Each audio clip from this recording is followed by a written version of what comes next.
this happen? Well, we know how the hell it happened. Every single time they had the opportunity to raise the minimum wage, they didn't do it. Every single time they had the opportunity to expand Social Security, not just protect it, expand it, to give Medicare for all, once and for all, to every working-class person.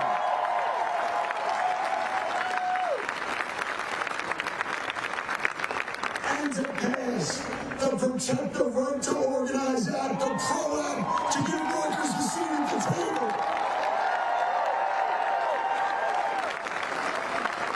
It's not good enough just to be the party of resistance today. It's not good enough to just wait till the next election. Organizing starts today. Our agenda must be front and center. For the Democratic Party to ever win back the majority, they have to represent the working class and not the corporate class.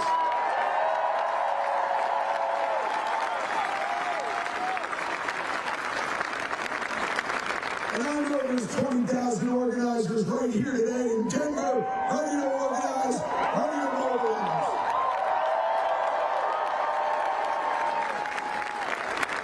And it doesn't start with winning elections. It starts with talking to your neighbors. It starts with talking to your coworkers. It starts with talking to your stupid uncle. It starts with talking to your crazy cousin, and maybe your mother and father, and maybe that one voter who, just like many of us in the working class, might be a little misguided right now, because they too are struggling. Don't forget, brothers and sisters, that we in the labor movement and in the progressive movement, we lead with love.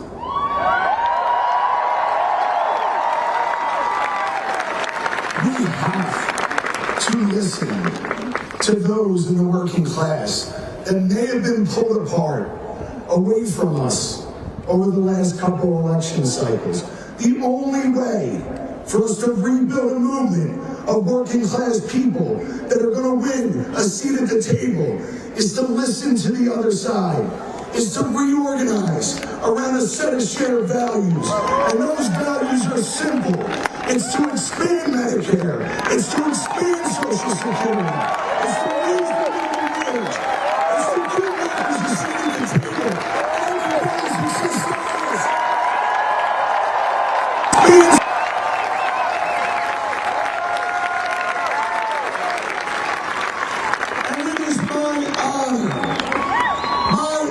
to introduce one of the two people you all came to see today.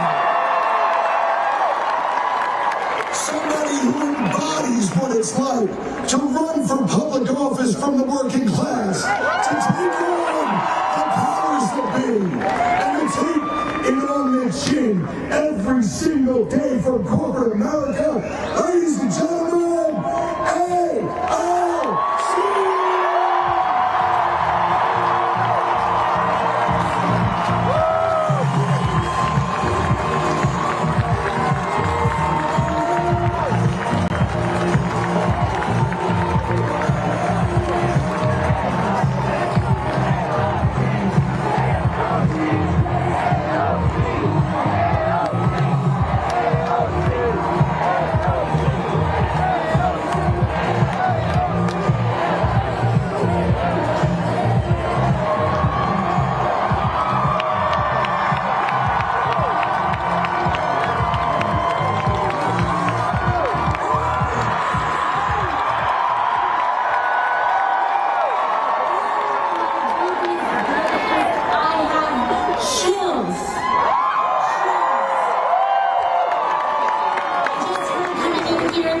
Estimates that we have already is 30,000 people.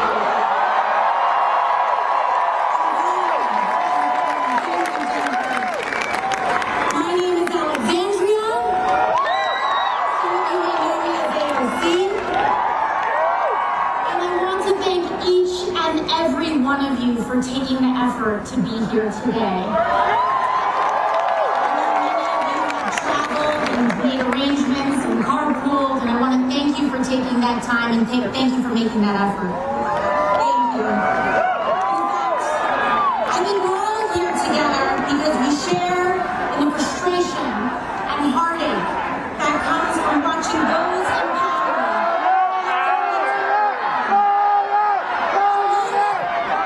Thank you so much. Thank you.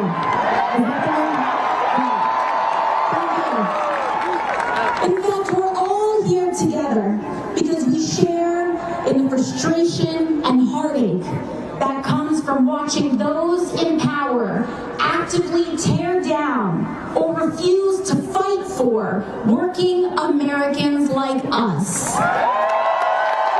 We're here together because an extreme concentration of power and corruption is taking over this country like never before.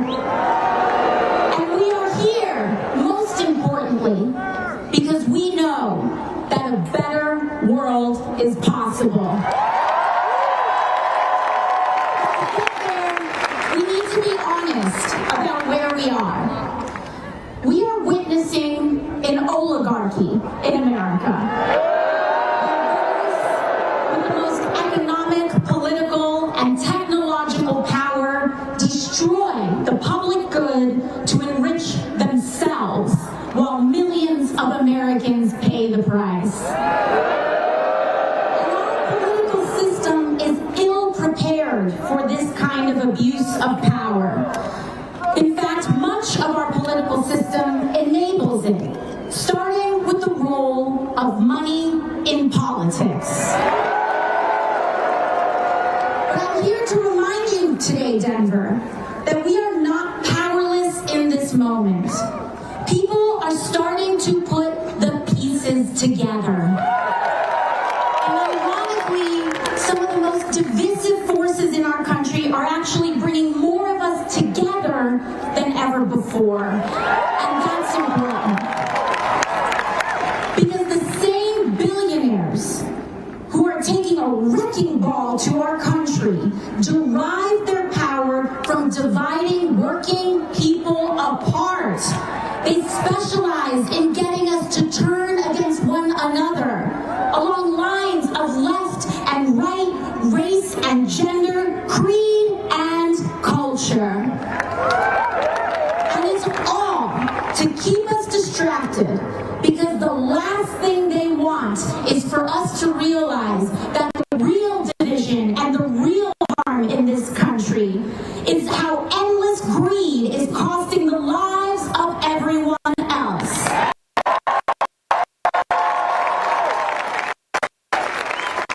Abolishing the Department of Education, kids with disabilities are able to get special education. Things like this, cruelty and disdain is a shorthand for the right's entire political agenda and a certain ugly kind of politics that is lying to and screwing over working and middle-class Americans so that billionaires can steal from our livelihood to pay for their tax cuts and bailouts for their crypto billionaire friends. But you know, there's a word for this kind of thing. Corruption. And seeing all of this stack up is enough to make even the best of us want to give in to despair. I get it. And trust me, I really understand. But understand that that is by design. They want us to give up. And it is easy to give in to despair. And I can tell you, for a while there, in the years that I spent waitressing and wiping down tables and never being able to get ahead, I did give up. I tried. I tried to stop caring, keep my head down, work my shifts, and accept that this is just how things are. But that's no way to live, Colorado. It's no way to live. And we do not have to live like this. In fact, we cannot live like this. I was born to a working class family. My mom cleaned houses. My dad started a small business. They just tried to make a better life for my brother and I. And for a while, it felt like our American dream was almost coming true. Both my parents were born in poverty. They were able to work to put food on the table. And then when I was a teenager, my dad was diagnosed with a rare form of lung cancer. And by 18 years old, by the time I was 18, 19 years old, he was dead. And overnight, my mom became a single mom. She had to suddenly provide for my brother and I. And this is what so many of us experience. We're all just one accident or one moment away from feeling like our whole rug is pulled out from under us. And we don't have to live like this. And here's one thing I will say. Donald Trump,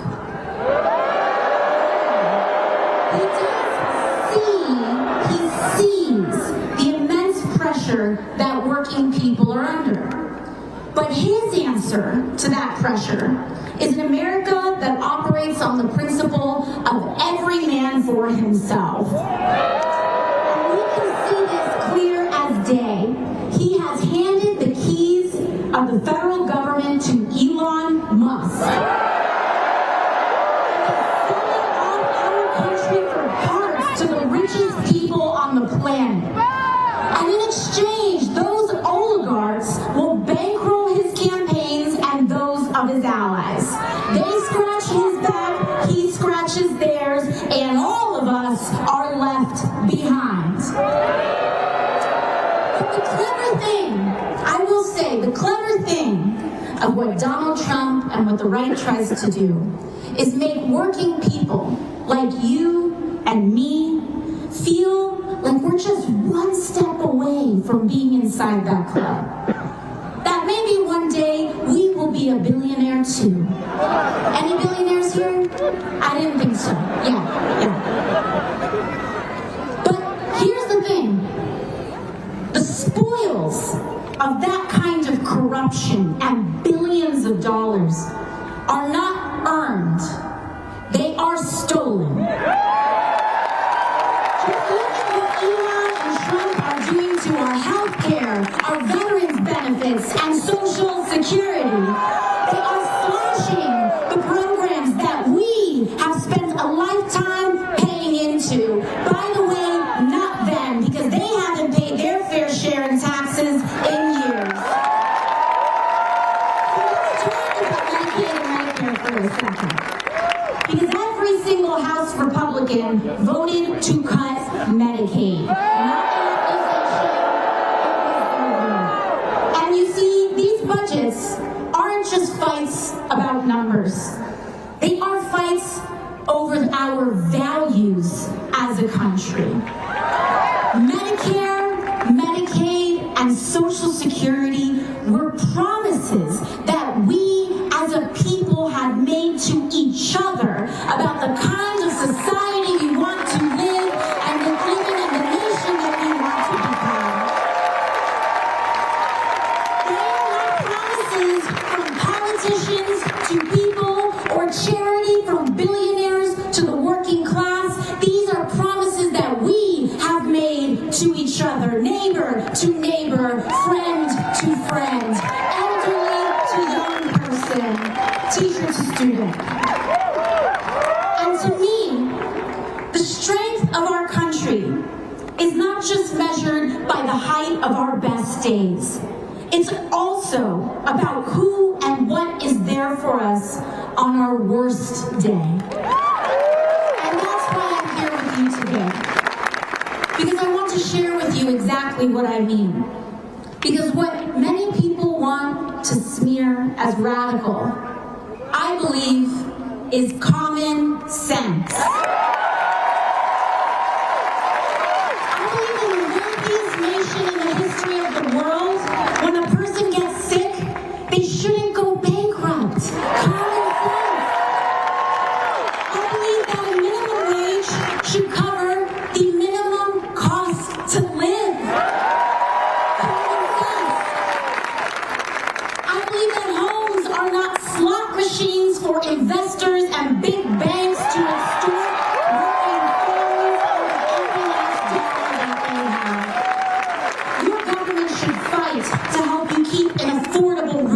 over your head. And finally, I believe that we must get big money out of politics and make clear that our country is not to stay.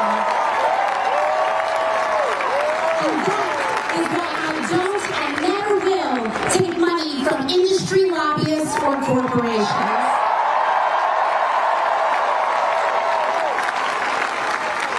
You know, a lot of right-wing media will, thank you. Now, Fox News and right-wing, but Fox News and the right-wing will have you believe that these American values are something out of the Communist Manifesto. That we believe these things because we went to some fancy school and read them in a book somewhere. But I can tell you, I don't believe in healthcare, labor, and human dignity because I'm an extremist. I believe these things because I was a waitress. Because I worked with my mom to afford school. Because I worked double shifts to keep the lights on. Because I did lose my dad as a kid and had to see my mom open the hospital bills a few days later. And I don't want us to live like this anymore. We deserve better. And this isn't just about Republicans. We need a Democratic Party that fights harder for us too.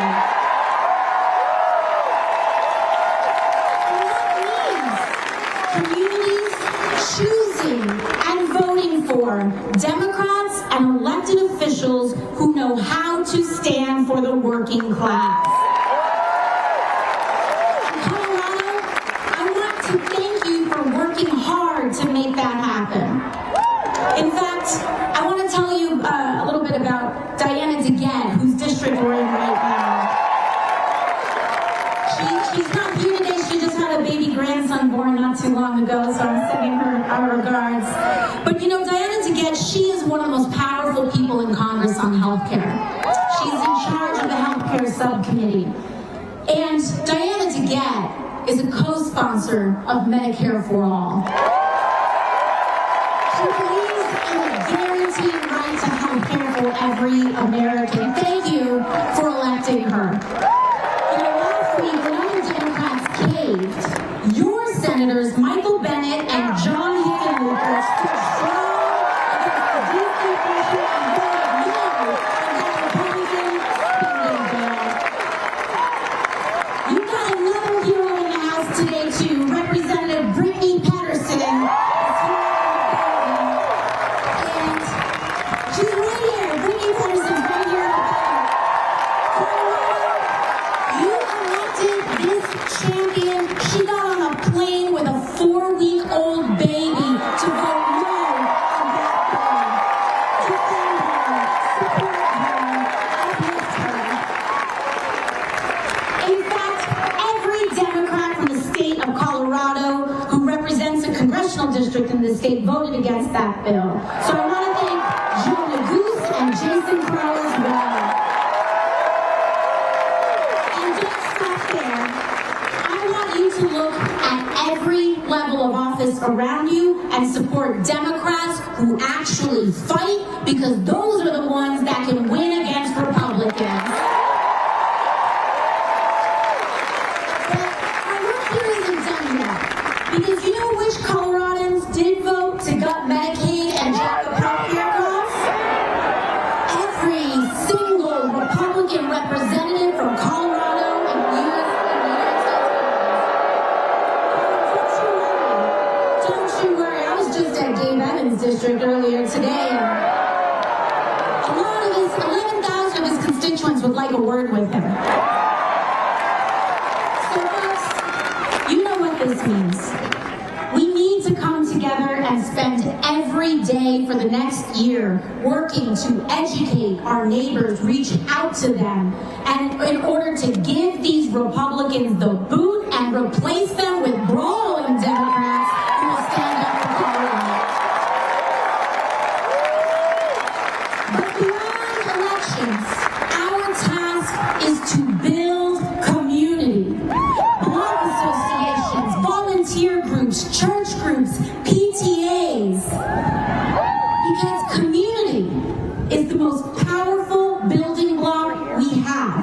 against fascism and to defeat authoritarianism and to root out corruption. So all I'm going to begin. We might all come from different places, but we share many of the same experiences. So to all those who came here today unsure of whether or not this is a place where you belong, I want to say that you do.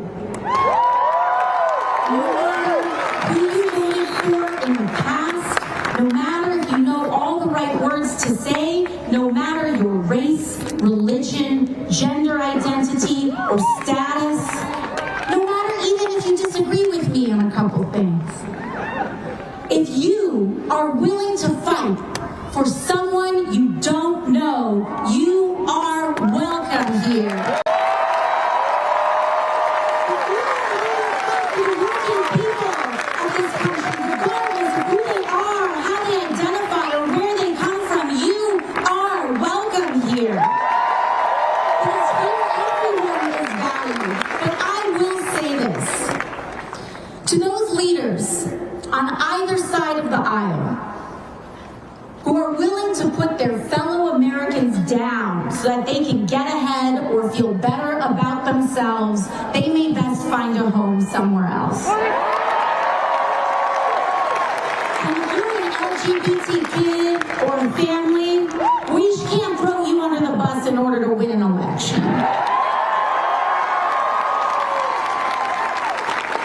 In this house, we stand together because here we know that together, without exception, is the only way that we can win. So I hope that you see that this movement is not about partisan labels or purity tests, but it's about class solidarity. And to all of you who came here today to stand together and say our lives deserve dignity and our work deserves respect.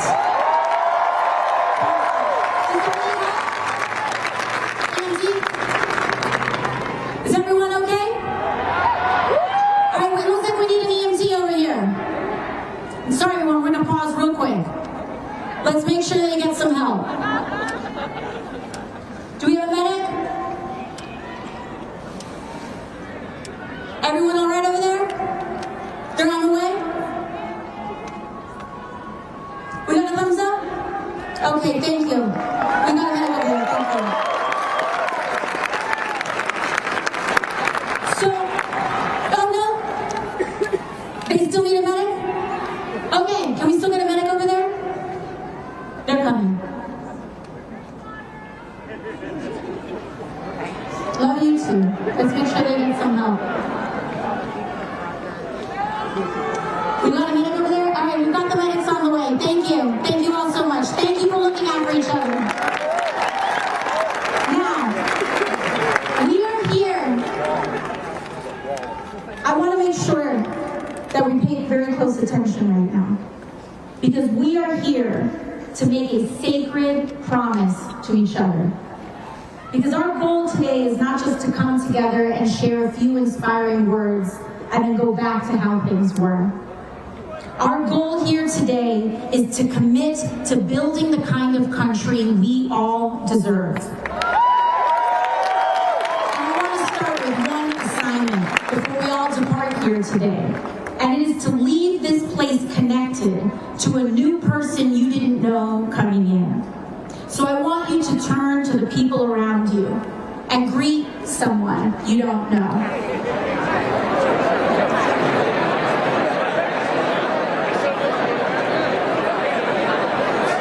Thank you. I don't want to interrupt. Now, and we do that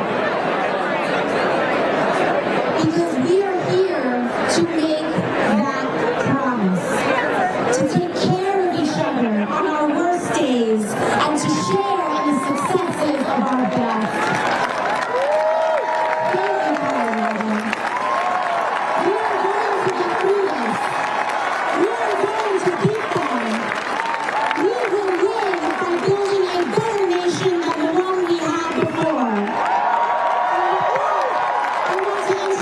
to you, a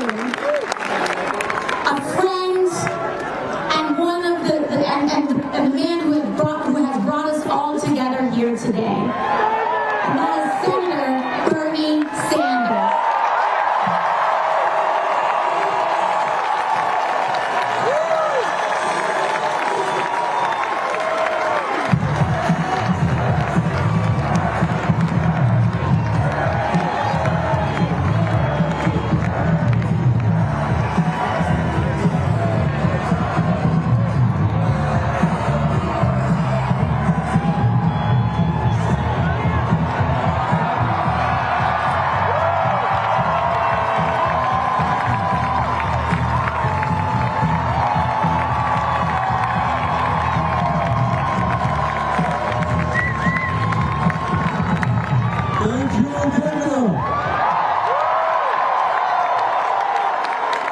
This is unbelievable.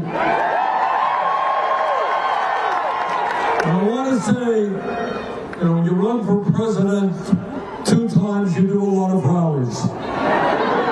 And in fact, we were here some years ago, right here, and we had a great rally. I think we had about 10,000 people out. In the hundreds of rallies that I have done, we have never, ever had a rally as large as this.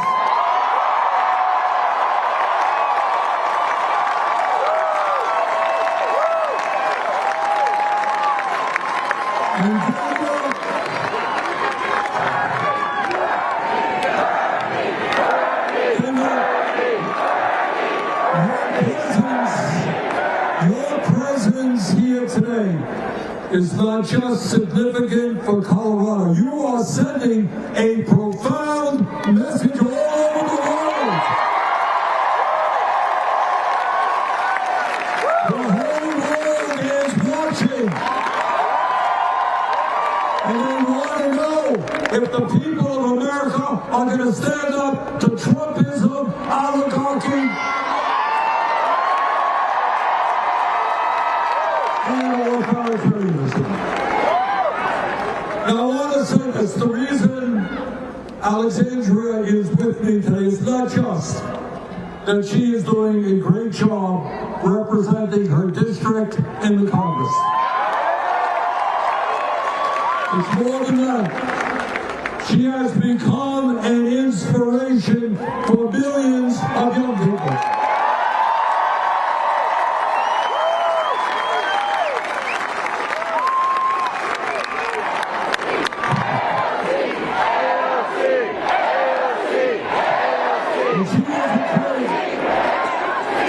When she was a kid, she worked with her mom cleaning houses in order to help the family survive.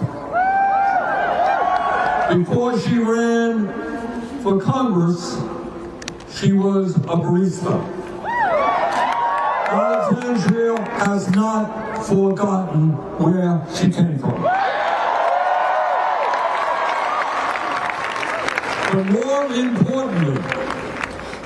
more importantly, when she decided to run, she was taking on one of the most powerful members in the Democratic Party. And everybody said, "You're crazy, how are you going to beat this guy?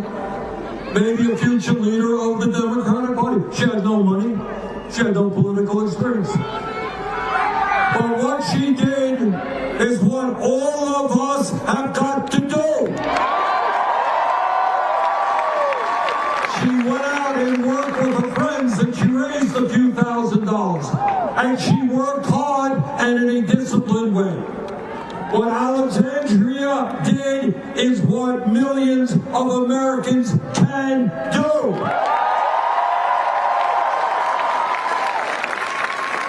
We can organize at the grassroots level. We can become strong trade unionists. We can run for school board or president of the United States. We're not going to let the billionaire class have all of the power. So the message today is yes, here in Colorado, in Vermont, in New York, all over this country. Hey, Mr. Trump, people fought and died to create a democratic society. You're not going to take it away from us.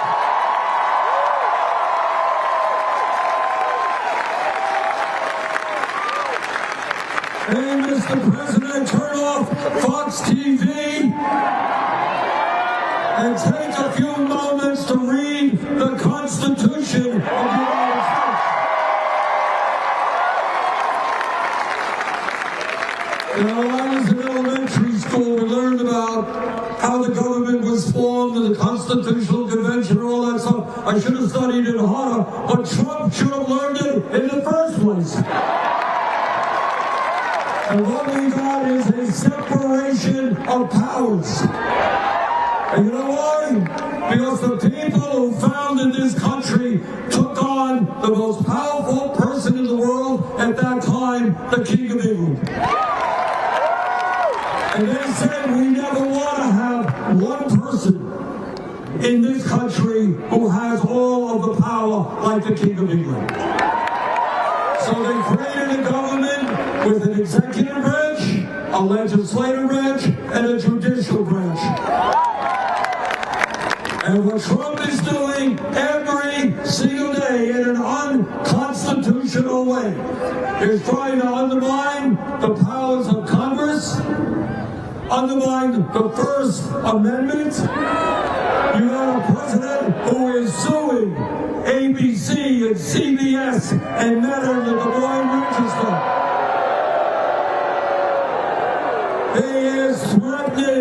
He is threatening to investigate PBS and NPR. He loves media that fawns on him, that tells him how great he is. Well, I got news for you, Mr. President.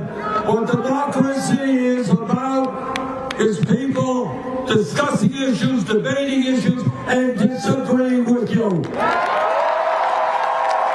And if you can't take the criticism, get the hell out of politics.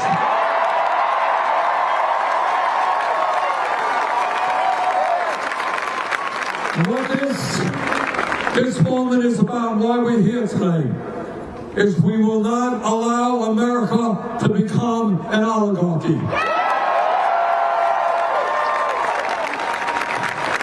This nation was built by working people. And we're not going to let a handful of billionaires run the government. You know, a few years ago, when I used the word oligarchy, people didn't know what I was talking about. Well, they know what I'm talking about now. You gotta be dumb, blind, and deaf not to see what's going on. Trump gets inaugurated, and I had the unusual position, I don't know how I got right on the front row. So there I was watching the scene. Right behind Trump were the three wealthiest people in the country. Bezos and Zuckerberg.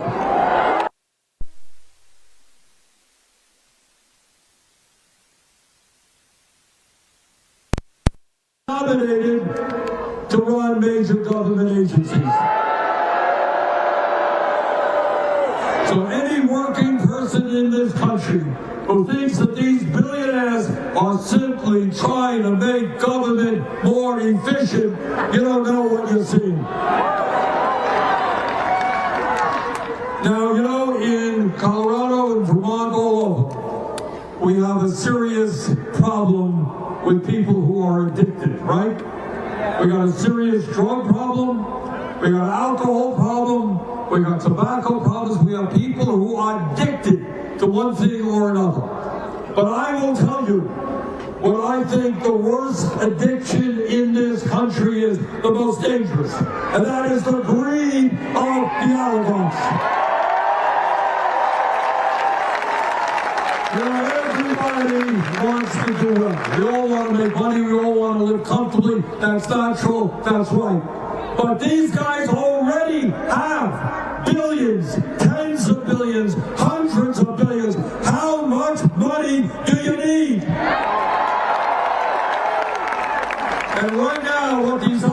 oligarchs are doing is they're going after Social Security.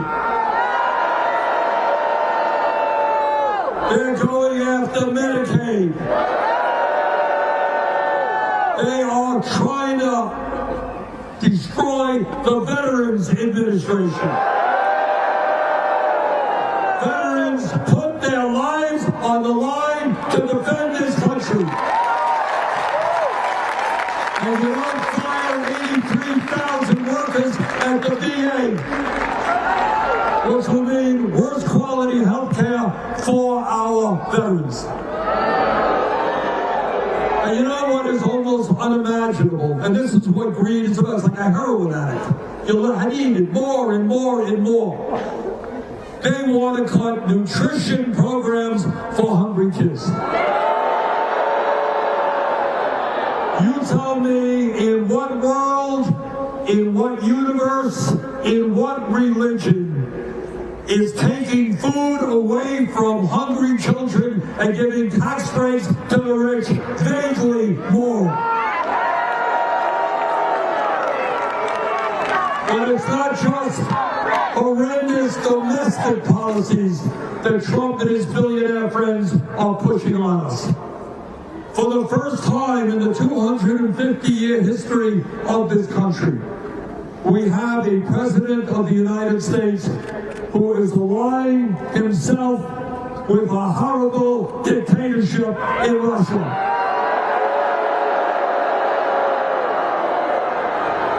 We have a president who lies all of the time, and one of his worst lies was that he says Ukraine started that war. Well, Mr. President, Russia and Putin started that war. And we're not going to ally ourselves with dictatorships because we believe in democracy. But it is not just Russia. Trump wants to continue the horrific Biden policy of giving more money to Netanyahu to destroy the Palestinian people. We are going to bring legislation to the floor very shortly, which says not a nickel more for Netanyahu.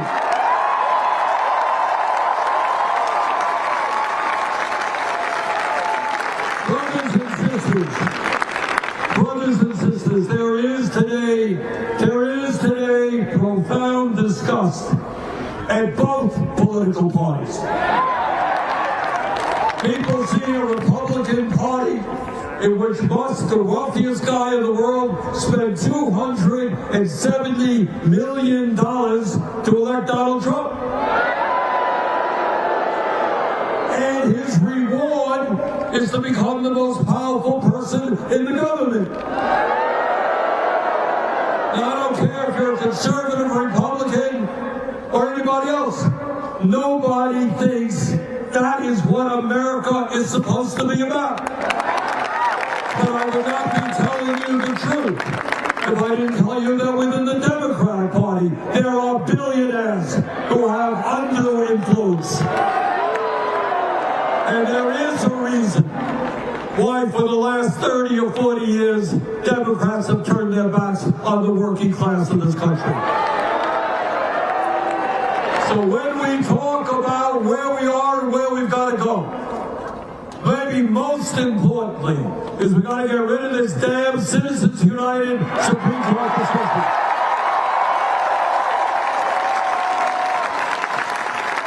Democracy is one person, one vote, not billionaires buying elections. And I want all of you to know, corporate media doesn't talk about it, we don't see it in Congress much.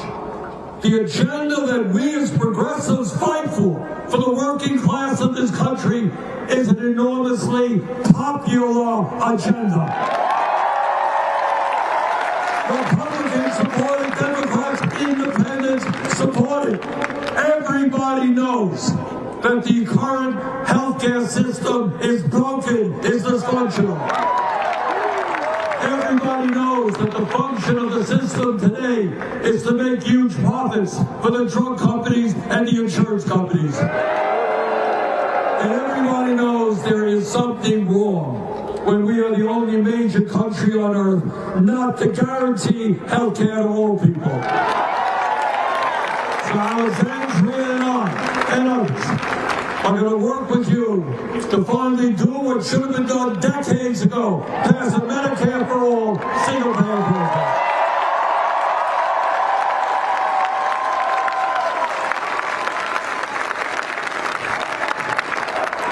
Well, stop burning. Not burning. I've got bad news for you. It's you.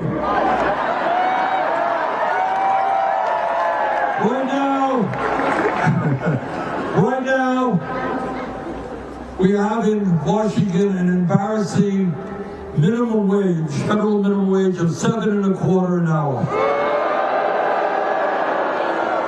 And that means that tens of millions of Americans are working for starvation wages. Together we're going to raise that minimum wage to a living wage, $17 an hour. All over this country, workers want to join unions. We got any trade unionists here today? All right. And workers know that if you're in a union, you're going to get better wages, working conditions, and benefits. But corporations are trying to stop workers illegally, trying to stop workers from joining unions. That's why we're going to pass the PRO Act, make it easier for workers to join unions.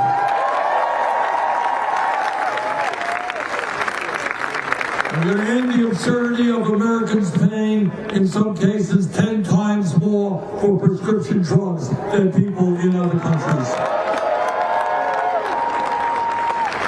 And Donald Trump may think that climate change is a hoax. We know it is an existential threat to our planet. And that is why we're going to pick up where Alexandria left off. We're going to pass a green jobs program. We can create millions of jobs, transforming our energy system away from fossil fuel. And in a competitive global economy, we need the best educated workforce in the world. It is totally insane that young people who want a good education go $50,000, $100,000 in debt. We are in desperate need of doctors and nurses and dentists and mental health counselors. If you come from a working class family, you want to go to medical school, you're going to come out of $500,000 in debt. That's insane. We got to make public colleges and universities tuition free.